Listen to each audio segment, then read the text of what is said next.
दोस्तों, आज हम बहुत ही इंटरेस्टिंग प्रेम मूवी के बारे में बात करने जा रहे हैं। तो अगर आप लोगों को इसके एक्सप्लेनेशन पसंद आए तो प्लीज चैनल को सब्सक्राइब करना, वीडियो को लाइक करना, वीडियो को शेयर करना और वीडियो पे कमेंट्स करना बिल्कुल भी मत भूलिएगा। दोस्तों, मूवी की स्टार्टिंग में हमें नारू को दिखाया जाता है जो एक नेटिव अमेरिकन होती है और अपने कबीले के साथ ही रहती है। इस दौरान उसे एक हिरन दिखाई देता है, इसलिए वो शिकार करने के लिए उसका पीछा करने लगती है। इस दौरान उसका डॉग भी इस चीज में उसका साथ दे रहा था, लेकिन इसके बावजूद भी वो नाकाम हो जाती है और उसके डॉग की पूंछ भी एक ट्रैप में फंस जाती है। तभी उसे कुछ आवाज सुनाई देती है, इसलिए वो चेक करने के लिए पहाड़ों के ऊपर पहुंचती है तो उसे आसमान में एक एलियन शिप दिखाई देता है, लेकिन वो उसे थंडरबर्ड समझती है। इसलिए वो अपने भाई पाके के पास पहुंचकर उसे इस बारे में बताती है कि मैंने थंडरबर्ड देखा है, जो कि इस बात का साइन है कि मैं शिकार करने के लिए तैयार हो चुकी हूँ। फिर हमें पता चलता है कि ये सीन 1719 का है। हालांकि हम देखते हैं कि नारू की मॉम चाहती थी कि नारू एक वैद्य बने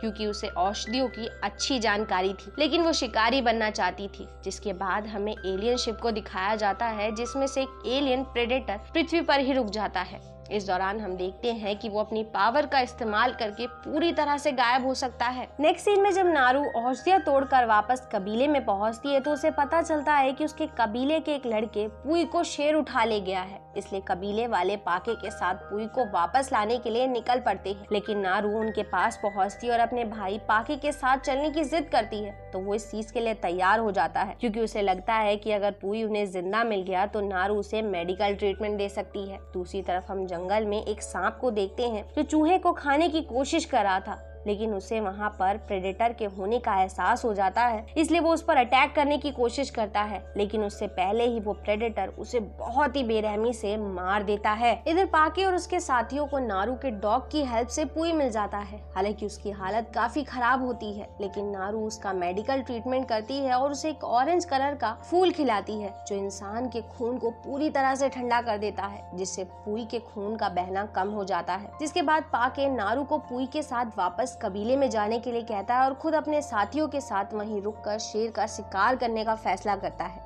लेकिन नारू उसे समझाती है कि शेर अपना शिकार छोड़कर कभी भी नहीं जाता है, उसने जरूर कुछ ऐसा देखा है जिससे डर कर वो पुई को जिंदा ही छोड़ गया। लेकिन पाके उससे कहता है कि तुम्हें परेशान होने की कोई भी जरूरत नहीं है, तुम पुई के साथ जाओ क्योंकि उसे तुम्हारी जरूरत है। इसलिए ना चाहते हुए भी नारू वहाँ से चली जाती है। इस दौरान रास्ते में उसे सांप की डेड बॉडी मिलती है जिसकी कंडीशन बहुत ही ज्यादा खराब थी और ऐसा कोई भी जानवर या इंसान नहीं कर सकता था, इसलिए वो बहुत ज्यादा डर जाती है। हालांकि वहाँ पर मौजूद पैरों के निशान देखकर नारू के साथ मौजूद लोगों को ऐसा लगता है कि ये काम किसी भालू का है, लेकिन नारू को इस बात पर विश्वास नहीं होता, इसलिए वो अपने भाई को इस बारे में आगाह करने के लिए वापस जाने का फैसला करती है। जिसके बाद नारू अपने भाई के पास पहुंचकर उसे इस बारे में बताती है तो वो उससे शेर का शिकार करने के बाद इस बारे में बात करने के लिए कहता है। हालांकि इस दौरान वो शेर का शिकार करने के लिए नारू का ही तरीका अपनाता है, इसलिए नारू पाके के एक साथी के साथ पेड़ पर बैठ जाती है और शेर का इंतजार करने लगती है।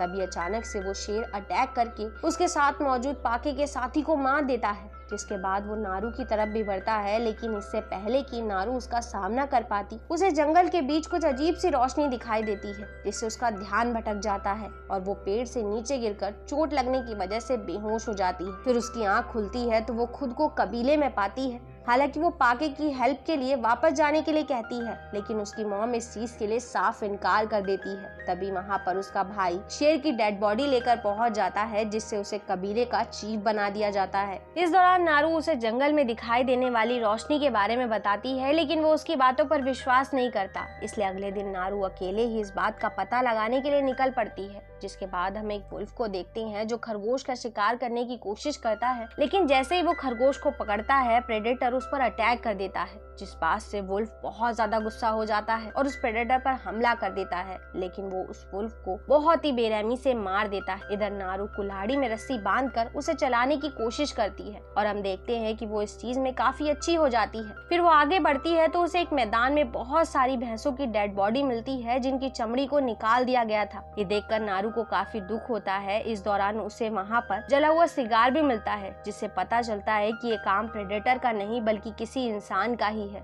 फिर नारू आगे बढ़ती है तो जंगल में मौजूद एक दलदल में फंस जाती है। फिर वो वहाँ से निकलने की कोशिश कर रही होती है। हालांकि वो इस चीज में पहले तो नाकाम हो जाती है, पर फिर वो अपनी कुल्हाड़ी की हेल्प से किसी तरह से बाहर निकल आती है। और जब वो आगे बढ़ती है तो नदी के किनारे उसे एक भालू दिखाई देता है जो एक जानवर को नोच नोच कर खा रहा था। अभी वो नारू को देख लेता है और उस पर अटैक करने के लिए उसका पीछा करने लगता है। इससे वो लकड़ियों के बीच में ही छुप जाती है, लेकिन वो भालू वहाँ भी पहुँच जाता है। तभी भालू को वहाँ पर प्रेडेटर के होने का एहसास होता है, जिससे वो उस पर अटैक करके उसे बुरी तरह से घायल कर देता है। लेकिन प्रेडेटर उस भालू को बेरहमी से मारकर उसका खून पीने लगता है। ये देखकर नारू पूरी तरह से बौखला जाती है और वहाँ से भाग निकलती है। तभी उसे जंगल में अपने कबीले के कुछ लड़के मिलते हैं जो उसे वापस लेने के लिए आए थे। हालांकि वो उन्हें प्रेडेटर के बारे में बताने की कोशिश तो करती है, लेकिन कोई भी उसकी बातों पर भरोसा नहीं करता।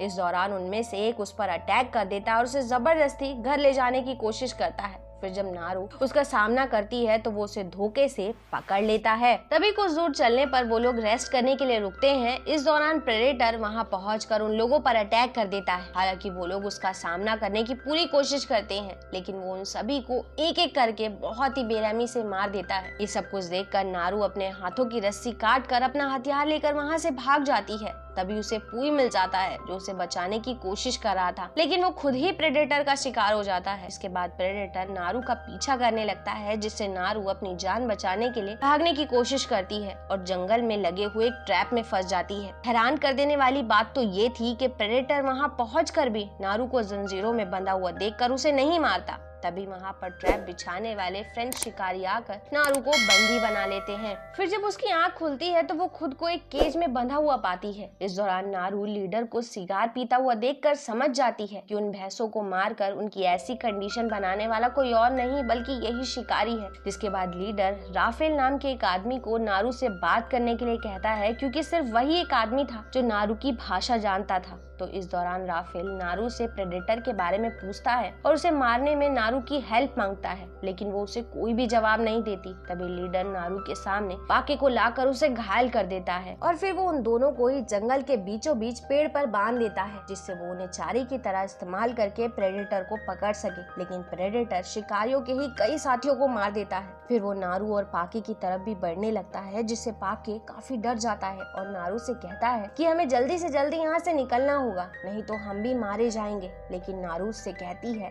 कि मुझे नहीं लगता कि वो हमें नुकसान पहुंचाएगा, क्योंकि वो उसी को नुकसान पहुंचाता है जिससे उसे खतरा हो। इसी दौरान हम देखते हैं कि प्रेडेटर का पैर जंगल में बिछाए हुए ट्रैप में फंस जाता है। इसी मौके का फायदा उठाकर वहां छुपे हुए शिकारी प्रेडेटर को पकड़ने की कोशिश करते हैं, लेकिन वो उन सभी को बहुत ही बेरहमी से एक एक करके मार देता है। इस दौरान ये मंजर बहुत ही ज्यादा खतरनाक दिखाई दे रहा था। इधर नारू भी एक ट्रैप की हेल्प से अपनी रस्सी काट लेती है। फिर आजाद होने के बाद पाके शिकारियों के भागे हुए घोड़ों में से एक घोड़े को लेने के लिए निकल पड़ता है। वहीं नारू अपने डॉग को बचाने के लिए वापस से शिकारियों के अड्डे पर पहुंचती है और वहां मौजूद शिकारियों को बहुत ही बेरहमी से मार देती है। इस दौरान कोई भी उसका सामना नहीं कर पाता, जिसके बाद वो अपने डॉग को भी आजाद कर देती है। दूसरी तरफ हमें प्रेडेटर को दिखाया जाता है जो अपने घाव को ठीक करने के लिए खुद को दवाइयां इंजेक्ट करता है, जिससे उसके घाव पूरी तरह से भर जाते हैं। इसके बाद नारू के पास जख्मी हालत में राफेल पहुंचता है, जो उसे अपना इलाज करने के लिए रिक्वेस्ट करता है और बदले में उसे गन चलाना सिखाने का वादा भी करता है। तो नारू उसका इलाज करने के लिए तैयार हो जाती है और उसे वो औषधि खिला देती है।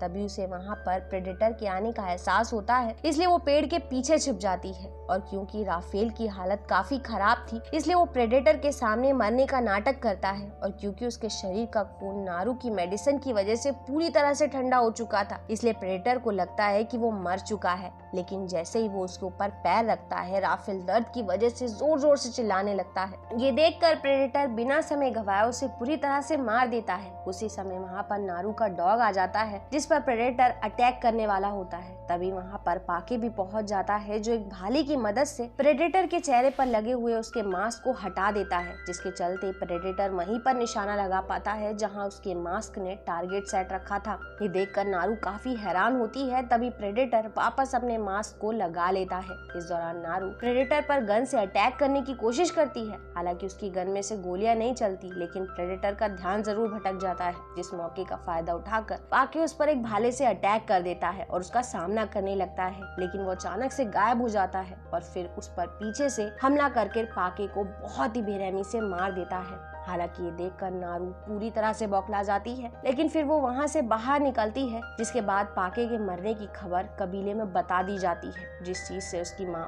बहुत दुखी होती है। इधर नारू जब नदी के किनारे होती है तो उसे शिकारियों का लीडर दिखाई देता है जो बच गया था, इसलिए रात होने पर वो उसके पास पहुंचती है और क्योंकि नारू ने भी वो फूल खा लिया था जिस वजह से उसका खून ठंडा हो गया था, इसलिए प्रेडेटर उसे देख नहीं पाता और प्रेडेटर को लगता है कि वो शिकारी उसे मारने की कोशिश कर रहा है, इसलिए वो उस पर हमला करके उसकी जान ले लेता है। जिसके बाद प्रेडेटर के पीछे खड़ी हुई नारू मौका पाते ही उस पर गन से अटैक कर देती है, जिससे उसका मास्क जमीन पर गिर जाता है, इसलिए वो उसका मास्क लेकर वहाँ से भाग जाती है और जंगल में एक बहुत ही खतरनाक ट्रैप बिछाकर उस मास्क को रख देती है। इस दौरान वो लीडर के काटे हुए पैर की हेल्प से प्रेडेटर को वहाँ तक ले आती है और उस पर अटैक कर देती है। हालांकि प्रेडेटर उसे मारने वाला होता है, लेकिन नारू बहुत ही होशियारी से प्रेडेटर का एक हाथ काट देती है, लेकिन इस चीज से प्रेडेटर और भी ज्यादा गुस्सा हो जाता है, जिसके बाद वो दोनों ही बहुत बहादुरी से एक दूसरे का सामना करने लगते हैं। तभी नारू का डॉग वहाँ पर उसकी कुल्हाड़ी लेकर आ जाता है, जिसकी हेल्प से वो प्रेडेटर को दलदल के बीच में फंसा देती है, लेकिन वो फिर खुद ब खुद बाहर आ जाता है और अपनी गन निकाल कर नारू पर अटैक करने की कोशिश करता है, जिससे उसका मास्क एक्टिव हो जाता है और वो किसी और को नहीं बल्कि सामने होने की वजह से प्रेडेटर को ही अपना टारगेट बना लेता है, जिसके चलते प्रेडेटर गोली लगने की वजह से मारा जाता है। जिसके बाद नारू प्रेडेटर का सर काट कर अपने कबीले में ले जाती है, जिसे देखकर सभी लोग बहुत खुश होते हैं और उसकी कामयाबी का जश्न भी मनाते हैं। साथ ही उसे कबीले का नया चीफ भी बना दिया जाता है। इस दौरान नारू अपने पास मौजूद गन दिखाकर बताती है कि हमें यहाँ से दूसरी जगह जाना होगा, क्योंकि उन्हें हमारे बारे में पता चल चुका है। और इसी के साथ ही मूवी यहाँ खत्म हो जाती है। दोस्तों, उम्मीद करती हूँ आप लोग को इसकी एक्सप्लेनेशन पसंद आई होगी, और पसंद आई तो प्लीज चैनल को सब्सक्राइब करना, वीडियो को लाइक करना, वीडियो को शेयर करना और वीडियो पे कमेंट्स करना बिल्कुल मत भूलिएगा। And thanks for coming and watching.